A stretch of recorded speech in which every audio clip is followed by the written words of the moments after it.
Assalamu alaikum wa rahmatullahi wa barakatuh. The date is 28th Jamadul Awal 1447 on the Islamic calendar, corresponding to 20th November 2025 on the Gregorian calendar. And you are watching Muslim World News with me, your host, Abdurrahman Muhammad. Let's dive in headfirst and take a look at today's headlines. Government rebukes website hacking. Ethiopia confirms fast Marburg outbreak. And on business, EPRA holds fuel prices steady in November. And for sports, Talanta Stadium nears completion by February.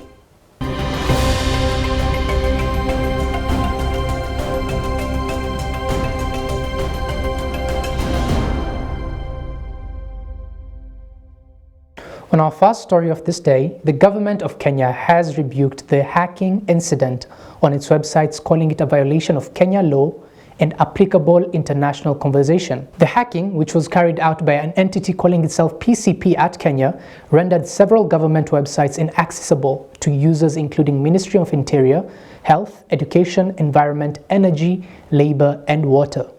In a statement released by the Interior Minister Principal, Secretary Raymond Omolo, the government activated its incident response and recovery procedures on Monday morning, working closely with the relevant stakeholders to mitigate the impact and restore access to the affected platforms.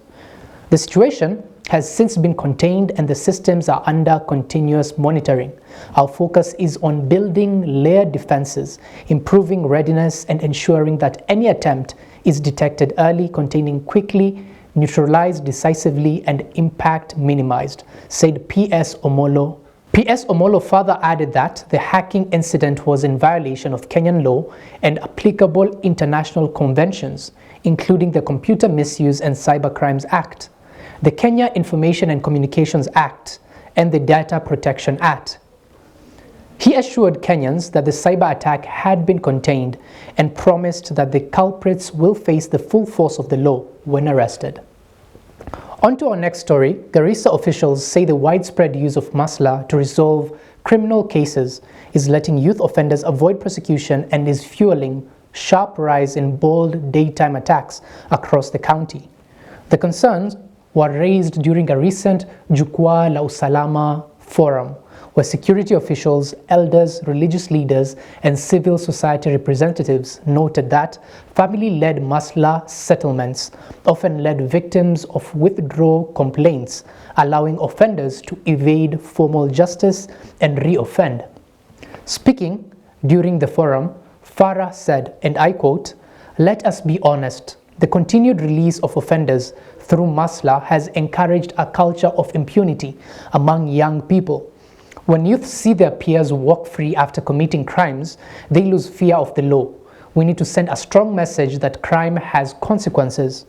End of quote. Local security sources report that gangs made up of boys aged 10 to 20 are involved in muggings, stabbings, and robberies, increasingly carrying out attacks in daylight.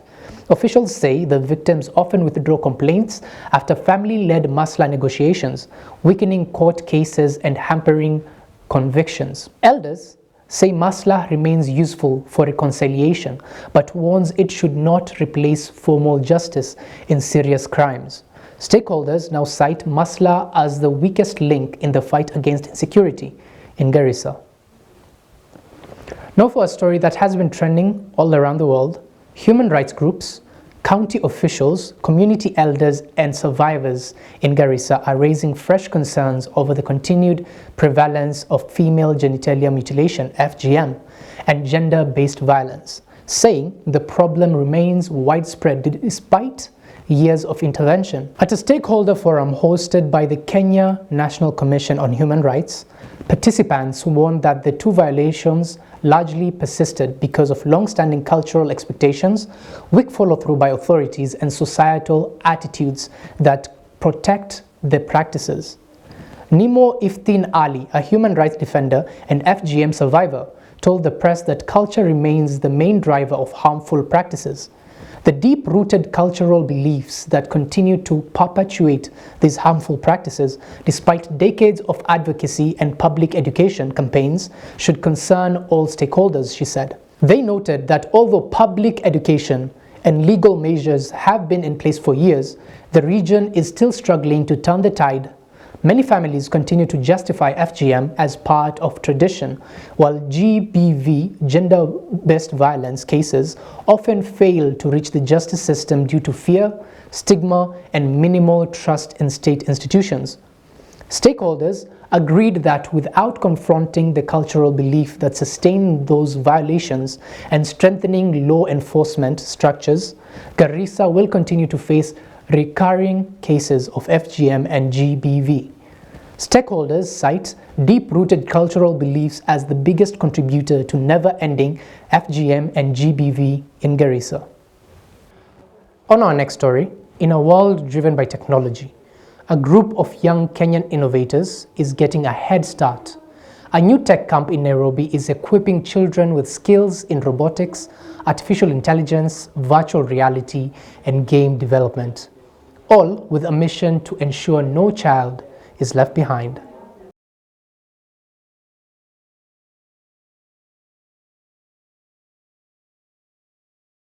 Now let's shift our focus onto Ethiopia, where Ethiopia has confirmed its first ever outbreak of the Marburg virus, with 9 cases being reported in the Omo region near the South Sudan border.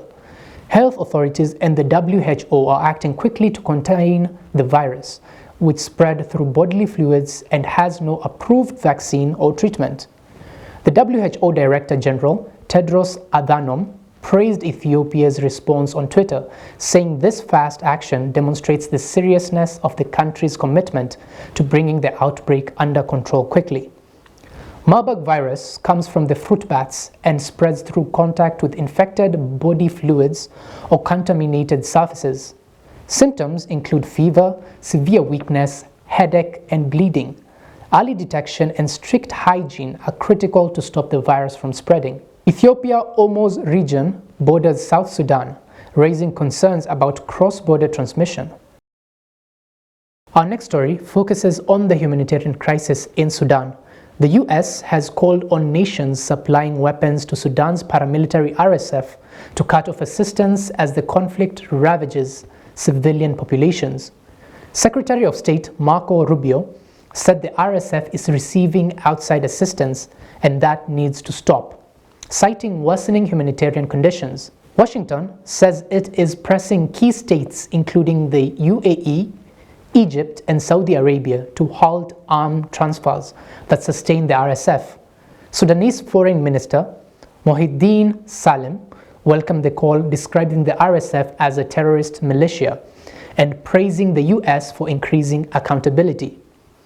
An RSF advisor, Elbasha Tibig, warned that cutting external support could jeopardize ceasefire efforts and undermine ongoing peace negotiations. As the war in Sudan deepens, the US warning could reshape the international arms landscape, but whether its appeal stops the flow of weapons remains uncertain. On our next story, in Jeddah, Syria Minister of Endowment, Aqwaf, Dr. Muhammad Abu Al-Khair Shukri, met with Dr. Muhammad bin Abdul Karim Al-Issa, Secretary General of the Muslim World League. On the sidelines of the Hajj Conference and Exhibition 1447 AH, the discussion focused on deepening cooperations in religious and intellectual fields, sharing expertise to promote moderation, dialogue, and the balanced message of Islam globally. Part of the agenda was also to strengthen coordination among endowment ministries across Arab and Islamic countries. This engagement highlights Syria's renewed effort to re-establish religious ties and soft power after years of conflict. Meanwhile, the Muslim World League continues to play a central role in bridging institutions and promoting inter-Islamic cooperation. As background, during the recent Hajj season, about 22,500 Syrian pilgrims performed the rituals in Mecca and Medina, a reminder of Syria's continuing religious engagement despite its political challenges.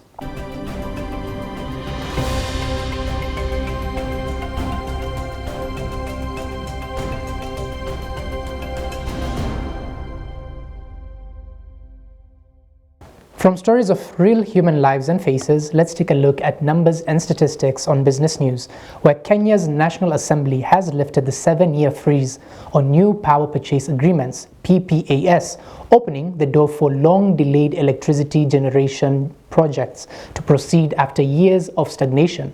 The moratorium, introduced to review expensive contracts and curb rising consumer tariffs, had halted the signing of new deals since 2018.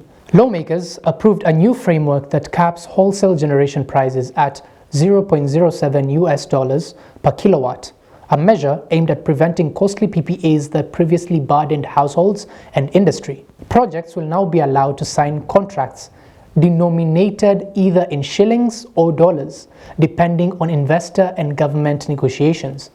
The freeze had slowed Kenya's ability to expand local power production, even as demand rose sharply.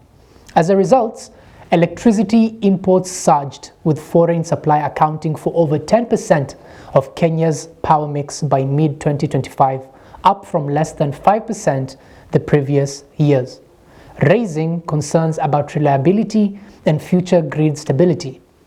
Energy experts say the parliamentary decision averts the risk of power shortages and marks a critical policy shift for attracting new investment in geothermal, wind, and solar projects.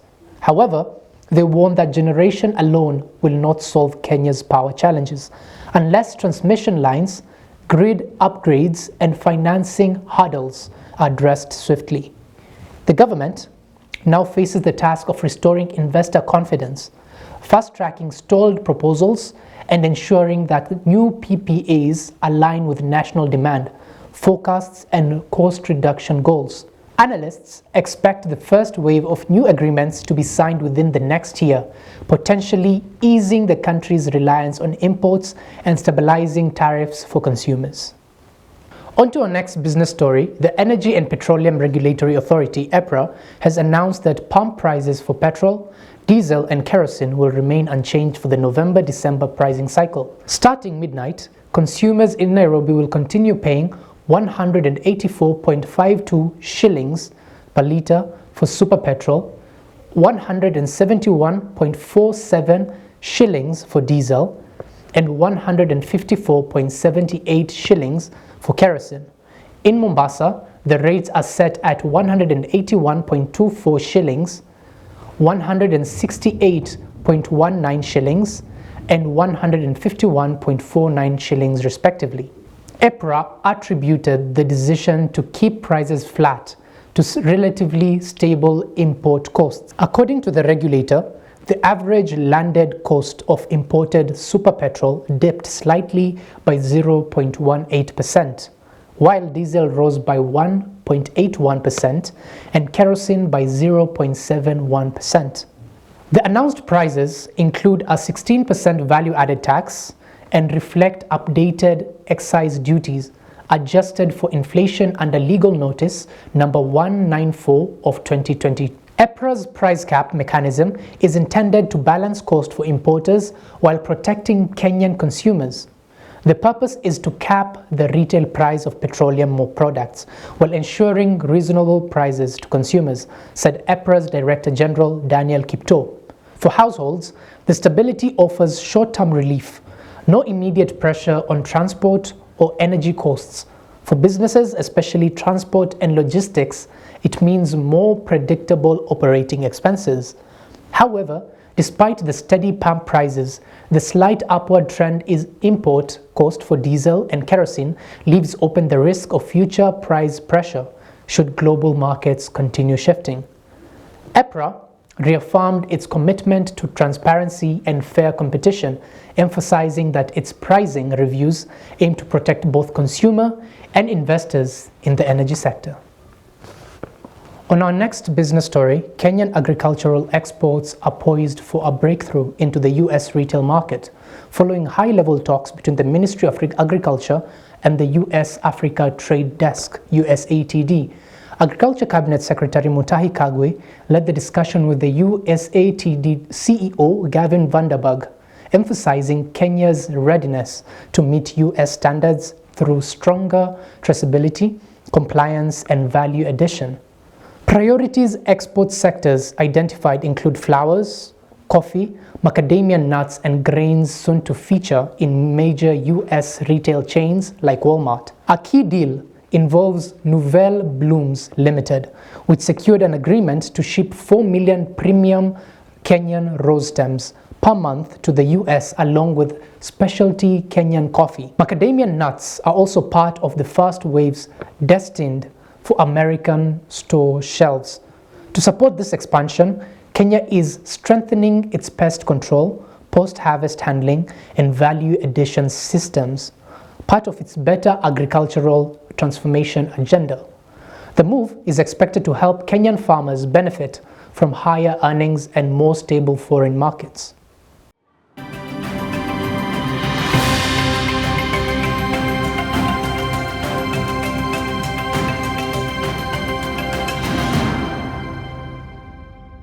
From numbers and statistics of business news, now let's take a look at sports news, where Harambee Stars suffered a narrow 1-0 defeat to Equatorial Guinea in an international friendly played on Friday at the Emir Complex in Antalya, Turkey.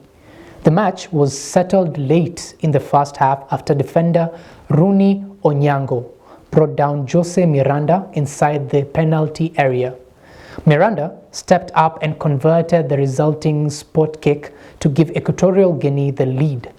Coach Benny McCarthy set up Kenya in a 4-4-2 formation and handed Nairobi United's Kevin Otiende his senior debut at left back. Brian Omondi started in goal, supported by Michael Kibwage and Sylvester Owino in central defense. Kenya enjoyed good spells of possession but struggled to turn their build-up play into clear scoring chances. In the second half, McCarthy introduced Austin Odhiambo, Ovela Ochieng, Sharif Musa, and Alphonse Omija to add attacking intensity, but Equatorial Guinea's compact and disciplined defense held the advantage to the end. The defeat is Equatorial Guinea's first ever win over Kenya in their 2 meetings. On our next story, Talanta Stadium nears completion by February. The Talanta Sports City Stadium is now 66% complete, according to Sports Cabinet Secretary Salim Mvurya, following an inspection tour. CS Mvurya said the stadium's external works and physical infrastructure are expected to be fully completed by the end of December, paving the way for finishing touches and auxiliary works. These auxiliary works include water and power systems upgrades, road connection, and a new power substation, and even a second railway link between Talanta City and Bomas. When completed, the stadium will have 3 training grounds, 1 more than Kasarani's, and 54 skyboxes. The facility is being built to host both football and rugby, reflecting its multi-purpose design. CS Mvurya praised the high quality of work and the safety standards, while also pointing out the strong coordination between different ministries working on the stadium and supporting infrastructure. About 1,000 workers are currently on site. 85% of them are Kenyan. The stadium will also host shops and kiosks, providing business opportunities for local small businesses. Part of a broader government push to improve sports infrastructure, the Talanta project is framed as a legacy investment, improving Kenya's capacity to host international-level sports events. Taking a look at the basketball world, KPA's WBA dreams end in semis. Kenya Ports Authority's KPA hopes of reaching the final of the FIBA Zone 5 Women's Basketball League Africa came to an end after a 62-45 loss to Rwanda's REG in semifinals at Nyayo Gymnasium. KPA started strongly, winning the first quarter 16-9, but dropped momentum in the second quarter and trailed 23-22 at halftime. In the third quarter, REG poured a dominant 23 points compared to KPA's 6, which proved too large a gap for the home side to close. REG's victory was powered by a strong performance from their trio, Christina King, Kayana Taylor, and Chantel Ramu Kiyobe, who together scored 39 points. For KPA, Alima Doumbia was the top scorer with 16 points, but her efforts fell short. Now, KPA will contest for third place against Les Hippos of Burundi. Meanwhile, REG will face ARP of Rwanda in the final.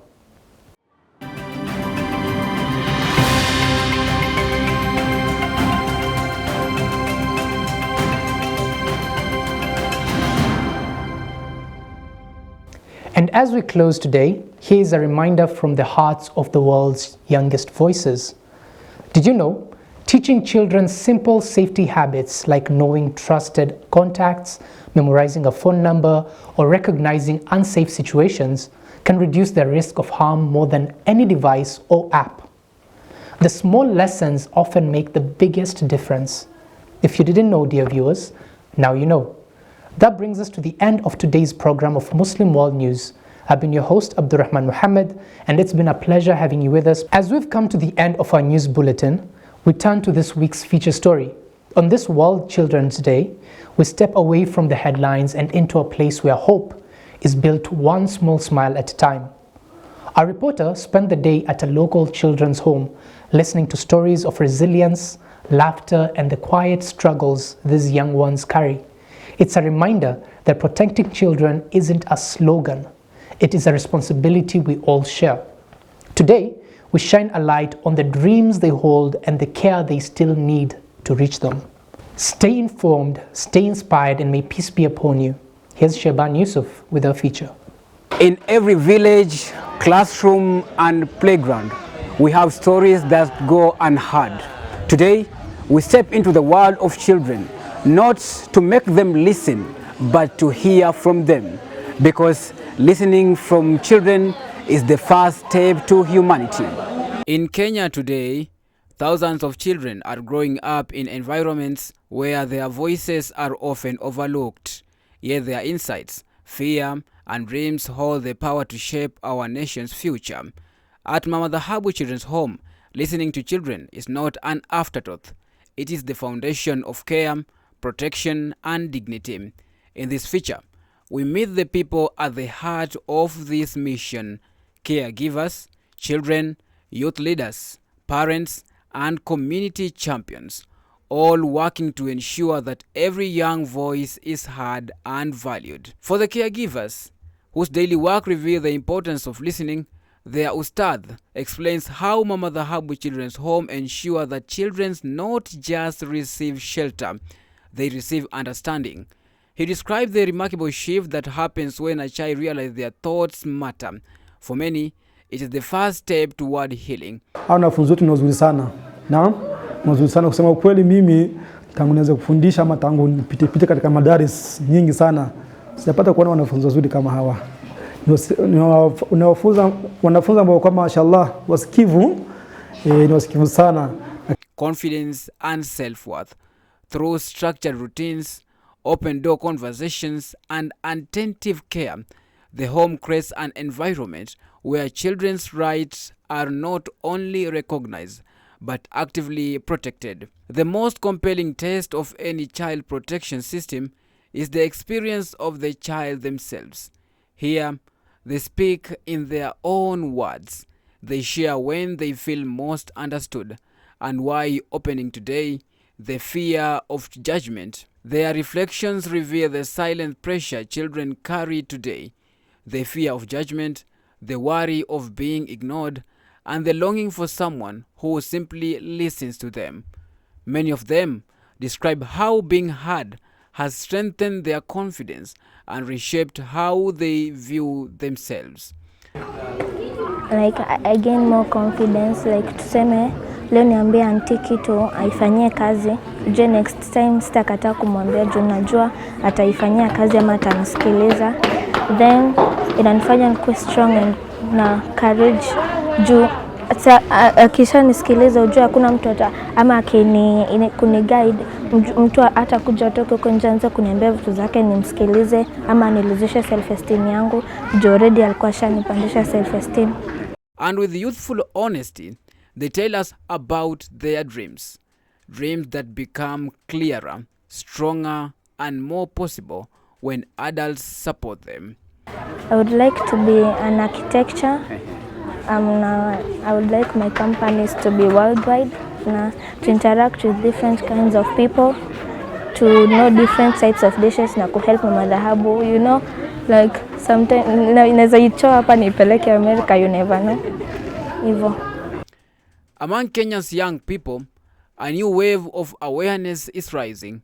Through initiatives like My Day, My Rights, youth leaders are stepping forward to demand recognition as stakeholders in their own future.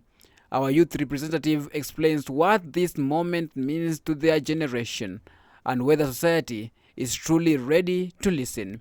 Having the ability to express ourselves as youth and having the ability to talk about something that impacts our lives as youth.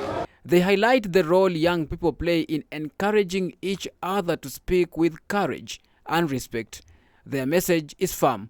When young voices are acknowledged in homes, schools, and communities, it strengthens their identity, shapes their sense of responsibility, and prepare them to lead with integrity. Across the community, organizations like Chakize Club are closing the gap between children and the support they deserve. Their representative explained how the club raises awareness about children's rights and provide platform for expression. Chama chetu cha Kiswahili kinafanya mambo mengi ambayo yanaguza jamii mzima, yakiwemo kufurahia pamoja na watoto, kutoa ushirikiano kwa njia mbalimbali, mfano ushirikiano kukuja tunafurahia nao kama kufua, pia kufanya usafi na mambo mengine. From storytelling cycles to mentorship programs, beyond working with children, Chakize engages parents, schools, and local leaders, reminding community that protecting children is a collective responsibility. The impact is visible: increased confidence, reduced fear, and a growing culture where children's opinion matters. Their call is clear: equity. More communities must take action so that no child voice is ever dismissed or ignored.